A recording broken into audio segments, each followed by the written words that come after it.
People who use the lob effectively, I think they're really good at putting their ego to bed.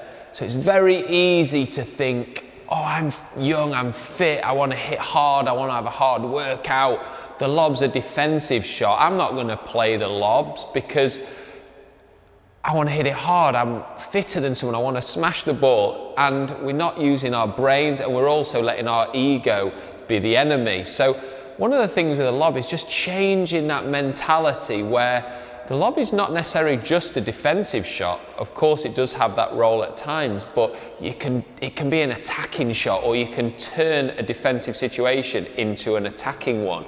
Use all of that real estate that you've got at your disposal. We don't have to hit it hard.